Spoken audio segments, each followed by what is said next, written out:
Hi Brainies and welcome back to the channel.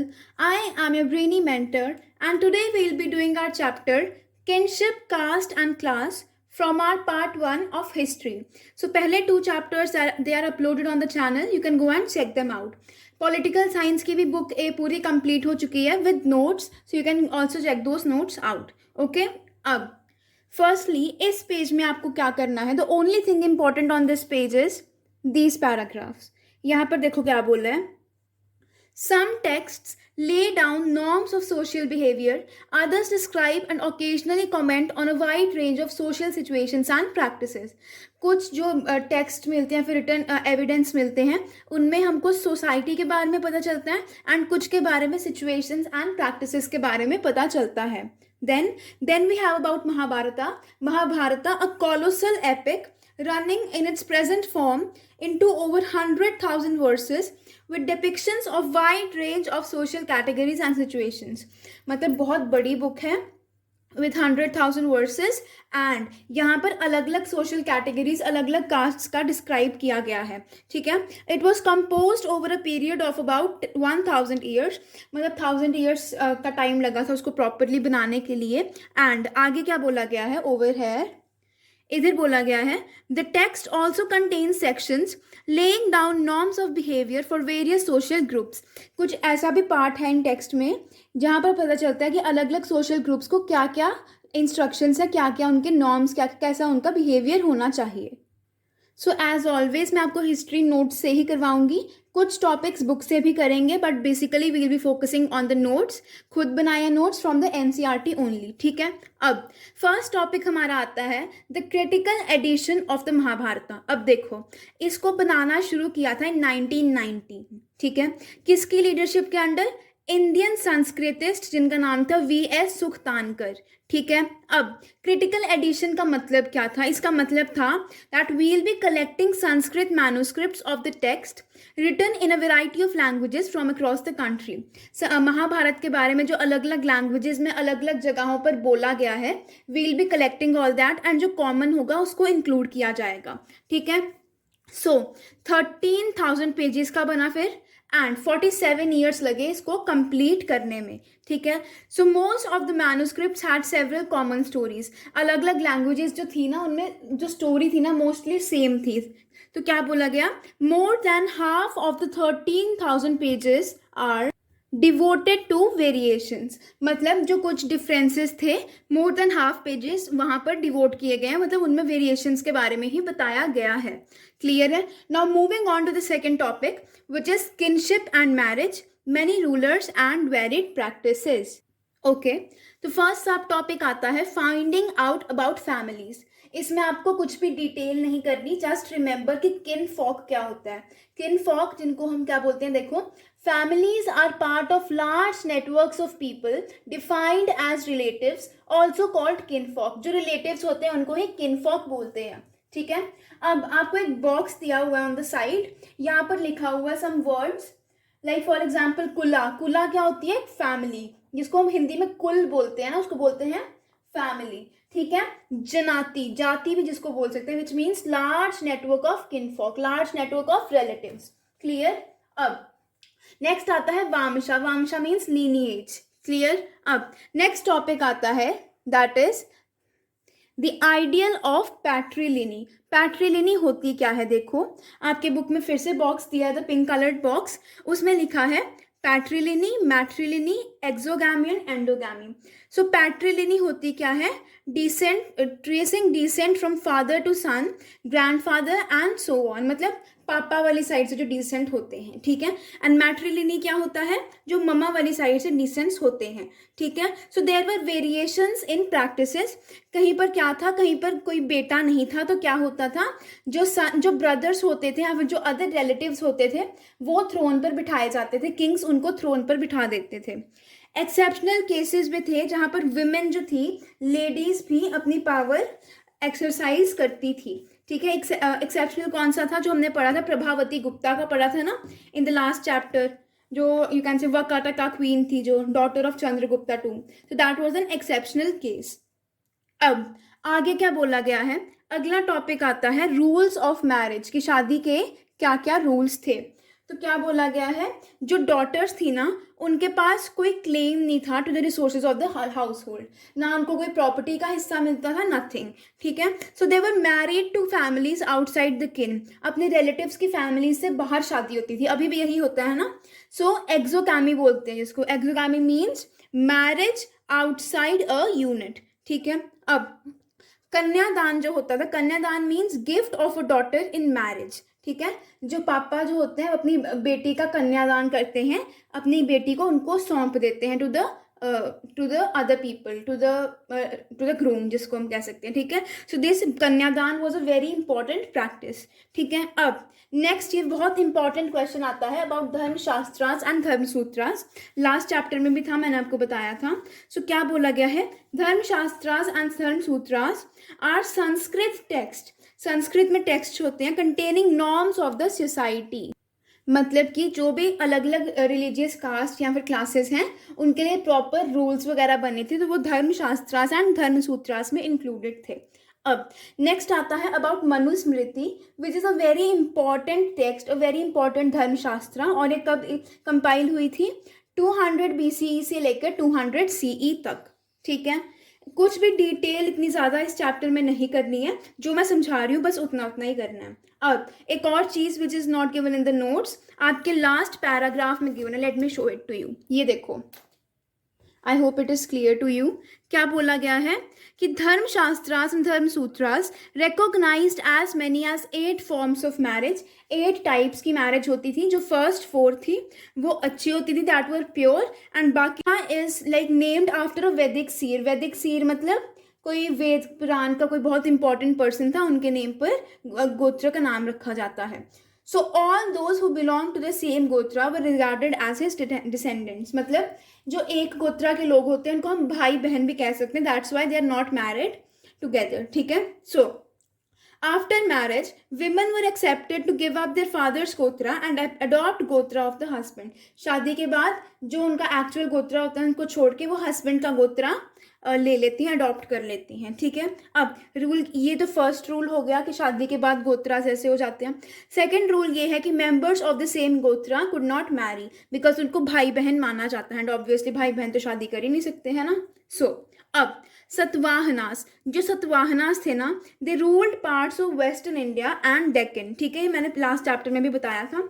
ये पॉलीगाइनस rulers थे, मतलब इनकी मोर देन 1 वाइफ थी, नोट कर लो, मोर देन 1 वाइफ। पेन ठीक से चल रही ना, आई होप समझ आ रही, राइटिंग लेजिबल है। तो क्या बोला गया है इधर देखो, I hope it is clear to you. देखो क्या बोला गया है कि an examination of the names of women who married Satvahana rulers indicate that many of them had names derived from gotras such as Gautama and Vashishta, मतलब ज़्यादातर जो ladies थी जिनकी शादी हुई थी सतवाहना रूलर्स के साथ, वो या तो गौतम गोत्र से थी या तो वशिष्ठा गोत्रा से थी, क्लियर। अब आगे, अब नेक्स्ट टॉपिक आता है वर्ल्ड मदर्स इंपॉर्टेंट। क्या बोला गया है, जो सतवाहना रूलर्स थे ना उनके नेम अकॉर्डिंग टू मेट्रोनाइमिक डिसाइड होते थे। जैसे आज के टाइम पर क्या होता है, जो फादर का सरनेम होता है वही हमारा सरनेम बनता है ना, उस टाइम पे अकॉर्डिंग टू मदर डिसाइड होता था। सो क्या बोला गया है, according to metronymics, metronymics means that the names were derived from that of the mother, but we can not say कि mothers were important, because reason क्या है, देखो इधर देखो, रीजन ये है because succession to the throne was patrilineal according to papa, मतलब papa फिर बेटा फिर आगे बेटा बेटा and then the chain started moving on, ठीक है। So metronymics, names derive from mother and patrilineal succession to the throne, इसलिए वी आर नॉट श्योर कि मदर्स उस टाइम पे इंपॉर्टेंट थी या नहीं थी। सो अब अगला टॉपिक आता है social differences within and beyond the framework of cast.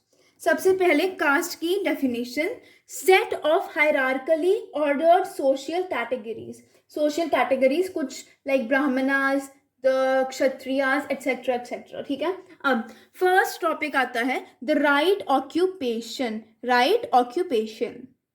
अब देखो क्या बोला गया है, जो कास्ट थी ना, हर एक कास्ट को एक प्रॉपर ऑक्यूपेशन दिया गया था कि आप यही करोगे, ठीक है।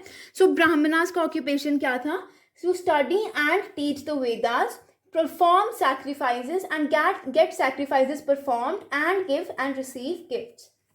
मतलब वेदांस पढ़ेंगे, हवन वगैरह करेंगे एंड गिफ्ट्स को रिसीव भी करेंगे एंड देंगे भी, ठीक है. क्षत्रियास का काम क्या था? Engage in warfare, protect people and administer justice, study Vedas, get sacrifices performed and make gifts. मतलब लड़ाई वगैरह करना, देन लोगों को प्रोटेक्ट करना, जस्टिस देना, वेदास पढ़ना और सैक्रिफाइसेस को परफॉर्म करवाना. किनसे परफॉर्म कराना? By the Brahmins and gifts भी देना, ठीक है. वैश्यास का काम होता था agriculture, pastoralism and trade, and Shudras का काम होता था सर्विंग ऑल दीज 3 वर्णास. अब ये जो नॉर्म्स थे, जो रूल्स थे, इनको इम्पोज करने के लिए, इनको फिक्स करने के लिए क्या किया गया? देखो, ब्राह्मण्स ने पता क्या किया? They asserted that varna order was of divine origin. वो ऊपर से ही भगवान ने बनाया है इस ऑर्डर को, ठीक है. They advised kings to ensure that these norms were followed within their kingdoms. Brahmans kings को भी बोल रहे हैं कि आप यू हैव टू इंश्योर कि ये जो रूल्स हैं ये आपके किंगडम में फॉलो हो रहे हैं, ठीक है. Persuaded people that their status was determined by birth. जो कास्ट में वो हैं वो बर्थ से ही डिटर्मिन की जाती है, ठीक है. अब नेक्स्ट टॉपिक आता है द नॉन क्षत्रिय किंग्स. अभी हमने क्या पढ़ा कि किंग्स कौन होते हैं? राजा जो कौन होते हैं? They are Kshatriyas. But now we have the exceptions. पहले exception we have Mauryas. So Buddhist text बोलते हैं कि मौर्यास वर क्षत्रियास, बट जो ब्राह्मण टेक्स्ट होते हैं वो बोलते हैं no, they are not Kshatriyas, they are of low caste, ठीक है. जो शंगास थे, शंगास एंड तानवास, वो कौन थे? सक्सेसर्स ऑफ मौर्यस, मतलब उनकी आगे वाली जनरेशन थे, and they were Brahmanas. Clear? फिर आता है हमारे पास about Shakas. Shakas were the rulers, हमने पहले भी पढ़ा था. ये कहाँ से आए थे? From central Asia. इनको टाइटल दिया गया था मलेच्छास, बारबेरियंस और आउटसाइडर्स. ये टाइटल्स किसने दिए थे? ब्राह्मण्स ने, ठीक है. ये मलेच्छास के बारे में हम आगे भी पढ़ेंगे. This is an important topic कि मलेच्छास होते क्या हैं, ठीक है. अब we have an example of Rudradaman. Rudradaman एक शाका रूलर थे and he rebuilt the Sudarshana lake. Sudarshana lake को, जिसको हम कहते हैं ना, रिफॉर्म किया गया, क्या कहते हैं उसको, रेनोवेट किया गया, तो वो रुद्रदामन ने किया था, ठीक है. अब next example we have of Gotami Puta Sirisatakani, ठीक है. He was the ruler of Satavahana dynasty. अब ये क्लेम करते थे कि ये यूनिक ब्राह्मणा है, जिसको एका ब्राह्मणा भी बोलते हैं, ठीक है. He is a unique Brahmana and he claimed himself to be the destroyer of the pride of Kshatriyas. मतलब कि वो अपने आप को बहुत सुपीरियर मानते थे, कहते थे कि हम क्षत्रियास का प्राइड भी खत्म कर देंगे, ठीक है. सो ही डिस्करेज इंटर मैरिज बिटवीन वर्नास. वो कहते थे एक वर्ना से दूसरे वर्ना के बीच में शादी नहीं होगी, बट इन्होंने खुद ही रुद्रदामन के एक रिश्तेदार से शादी कर ली थी, ठीक है. अब रुद्रदामन, दे वर मलेच्छास, दे केम फ्रॉम सेंट्रल इंडिया, ठीक है. ही वॉज नॉट अ ब्राह्मणा. Rudradaman was not a Brahmana. Clear है? So next subtopic jatis and social mobility, ठीक है. सबसे पहले what are jatis? Jatis are social categories. ये आपकी क्या कहते हैं, जो कास्ट पढ़ी है ना हमने, उनके अंडर होती हैं social categories, and there are based on birth. आपके बर्थ के अकॉर्डिंग ही डिसाइड होती हैं, ठीक है. और क्या होता है? There is no restriction on the number of jatis. पहले क्या पढ़ना, जो वर्नास थे ना, जो 4 वर्नास, वो तो फिक्स थे कि 4 ही रहेंगे, बट जातीज कितनी भी हो सकती हैं. There is no fixed thing, okay. अब जिन जातीज का ऑक्यूपेशन या फिर प्रोफेशन सेम होता था, उनको हम श्रेणीज या फिर गिल्ड्स में ऑर्गेनाइज करते हैं, ठीक है. क्लियर है? श्रेणीज और गिल्ड्स. अब stone inscription found in Mandsaur, which is in Madhya Pradesh, records the history of a guild of silk weavers who originally lived in Lata, Gujarat and migrated to Mandsaur, then known as Dashapura. ठीक है. ये it is an example given कि एक guild है silk viewers का, उसके बारे में लिखा हुआ है इन द इंस्क्रिप्शन इन मंदसौर, ठीक है. अब आता है बियॉन्ड द 4 वर्नास इंटीग्रेशन, ठीक है. सो क्या बोला गया है? Some categories they were described as odd, uncivilized or even animal like, ठीक है. ये कौन सी कैटेगरीज थी? These included निशातास, जिनको हम फॉरेस्ट ड्वेलर्स भी बोलते थे, nomadic pastoralists and those who spoke non-संस्कृत लैंग्वेजेस, जिनको हम मलेच्छास बोलते थे. यहाँ पर आ गया ना मलेच्छास का नाम. जो शाका रूलर्स थे वो मलेच्छास थे, है ना. शाकाजी थे ना, यस। अब आगे टॉपिक आता है beyond the four varnas, subordination and conflict. सबसे पहले यहाँ पर हमको चंडालास के बारे में बताया गया है। So Chandalas they use to handle corpses and dead animals, मतलब डेड लोगों की बॉडीज को, डेड एनिमल्स की बॉडीज को हैंडल करते थे, और उनको देखना या फिर उनकी टच को भी इम्प्योर माना जाता था बाय द हायर क्लास। ठीक है, अब इनकी ड्यूटीज क्या होती थी अकॉर्डिंग टू द मनुस्मृति। सो मनुस्मृति मैंने आपको बताया था ना, it is a kind of धर्म शास्त्र एंड धर्म सूत्र, है ना। सो उसके अकॉर्डिंग चंडालास की ड्यूटी होती थी कि they had to live outside the village, use discarded utensils and wear clothes of the dead and ornaments of iron। Village के बाहर रहना है, जो मतलब जो यूटेंसिल्स लोगों ने फेंक दिए होते हैं उनको यूज करना है, क्लोथ्स डेड लोगों के पहनने हैं एंड आयरन के ऑर्नामेंट्स पहनने हैं। क्लियर। अब they could not walk in cities and villages at night, रात को नहीं आते थे वो। Then they had to dispose of the bodies of those who had no relatives and served as executioners, मतलब जिनके कोई रिश्तेदार नहीं होते, कोई बेटा नहीं होता, है ना। सो उनके बॉडीज को डिस्पोज करते थे चंडालास। ठीक है, अब यहाँ पर क्या बोला गया है, चेक इट आउट। यहाँ पे बोला गया है according to Fa Xian, I don't know how to pronounce this word, Xian I guess. So according to Fa Xian, who was a Chinese Buddhist, वो क्या बोलते हैं, चाइनीज बुद्धिस्ट मॉन्क थे फा जियान। सो ही सेज कि जब भी उनको आना होता था ना चंडालास, वो जब भी स्ट्रीट्स पर आना पड़ता था तो उनको एक स्क्लैपर, यू कैन से अ डिवाइस होता था कोई, उसको उसकी आवाज़ प्रोड्यूस करनी पड़ती थी ताकि क्या हो, ताकि लोगों को पता चल जाए कि वो आ रहे हैं और उनको देखना अवॉइड करें। ठीक है, अब आगे क्या बोला गया है देखो। According to Xuanzang, who was a Chinese pilgrim, क्या बोला गया है, executioners and scavengers were forced to live outside the city। तो जो executioners थे और scavengers थे वो शहर के बाहर ही रहते थे, उनके साथ एक तरह से डिस्क्रिमिनेशन होता था। ठीक है, so the fourth topic is beyond birth, resources and status. ठीक है, अब social positions were shaped by the access to economic resources, जिनके पास ज़्यादा पैसा होगा वो ज़्यादा अच्छी पोजीशन पर होंगे एज कम्पेयर टू द जिनके पास कम पैसा होगा।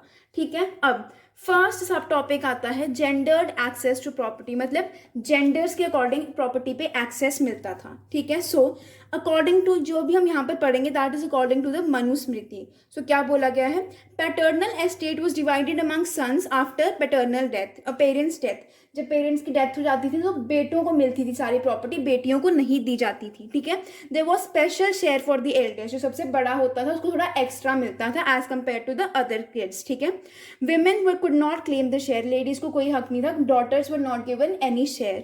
ठीक है, they were only allowed to retain gifts received on their marriage, उनको सिर्फ वही गिफ्ट्स रखे जाते थे उनके पास जो उनको अपनी शादी पे मिले थे, जिनको हम बोलते हैं स्त्री धना।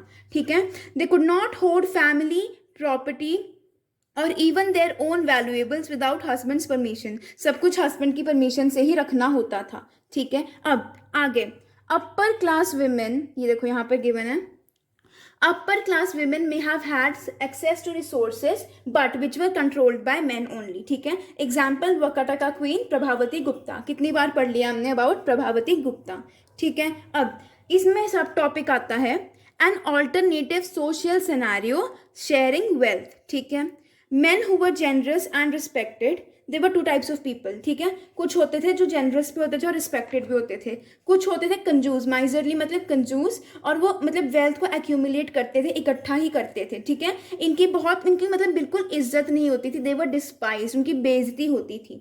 ठीक है, so those who controlled resources were also expected to share them. अगर आपके पास पैसा है इट डज नॉट मीन आप अपने पास ही रखोगे, आप उसको शेयर भी करोगे। ठीक है, ओके, अब फिफ्थ टॉपिक आता है explaining social differences a social contrast. ये बहुत इजी शॉर्ट टॉपिक्स है इसलिए मैं बुक से ही करवा रही हूँ। ठीक है, सो एक बुक है सुता पिटका, उसमें क्या बोला गया है, स्टार्टिंग में क्या होता था, जो ह्यूमन बींग्स थे उनके प्रॉपर फॉर्म्स नहीं होते थे और ना ही उस टाइम पर प्लांट्स होते थे। ठीक है, ये बहुत लेट डेवलप हुआ है सब कुछ। ठीक है, यहाँ पे इतना इंपॉर्टेंट नहीं है, just give it a read की होता क्या था, it's just a case study. ठीक है, अबाउट द सुता पिटका।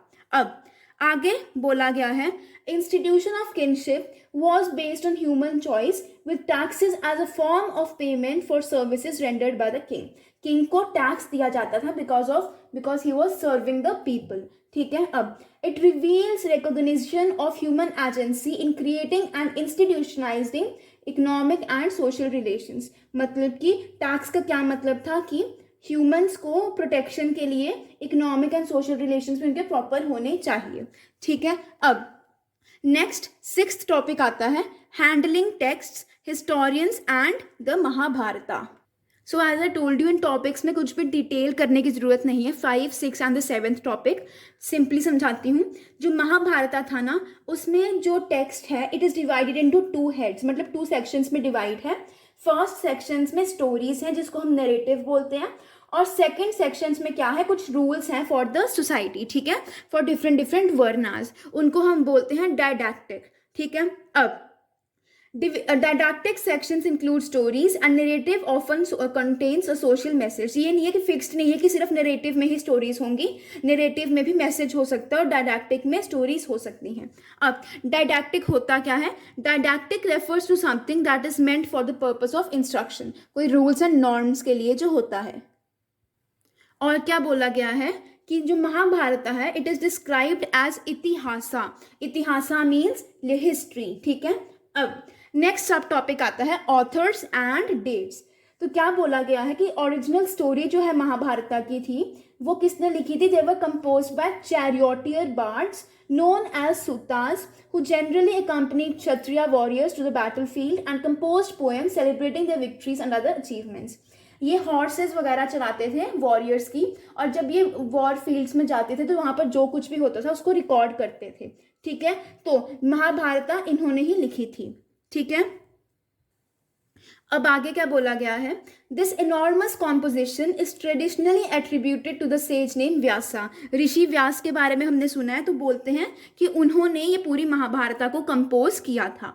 ठीक है, अब the search for convergence. So proper description है महाभारत में about battles, about forest, places and settlements. अब 1951 और 52 के बीच में जो हमारे आर्कियोलॉजिस्ट थे बीबी लाल, इन्होंने एक विलेज एक्सकेवेट की which is by the name Hastinapur in Meerut. ठीक है, हस्तिनापुर क्या था? वो it was the place where the Kauravas and Pandavas lived, उनका राज्य था, है ना। अब यहाँ पर 5 ऑक्यूपेशनल लेवल्स के एविडेंसेस भी मिले हैं in this Hastinapur, but we are not sure ये वही हस्तिनापुर है उस टाइम का या नहीं है। ठीक है, और देखो उस टाइम पर क्या नोट किया गया कि जो प्रैक्टिस है पॉलीएंड्री की, मतलब having many husbands, that seemed unusual और इवन अनडिजायरेबल। ठीक है, but it was prevalent in the Himalayan region. Himalaya के रीजन में बहुत पॉपुलर थी ये पॉलीएंड्री की practice, the practice of having many husbands, एक वाइफ मैनी हस्बैंड्स। ठीक है, अब रीजन क्या था कि the reason was there was shortage of women, ladies की कमी हो गई थी during the times of warfare and this led to polyandry. Warfare में लेडीज कम हो गई थी, इसलिए शादी एक लेडी को 4-4, 5-5 से शादी करनी पड़ती थी। क्लियर है? द 7th टॉपिक, इसमें कुछ भी पढ़ने की ज़रूरत नहीं है। सो विद दिस हमारा पूरा टॉपिक खत्म हो जाता है। I hope you like this video. If you did, don't forget to like, share and subscribe to the channel. Next video next chapter पे होगा इसी बुक का, और उसके साथ ही ये बुक खत्म हो जाएगी। Yeah guys, I have promised you to complete the syllabus till October, तब तक पूरा सिलेबस अच्छे से हो जाएगा। So don't forget to hit the like button. Thank you and have a great day.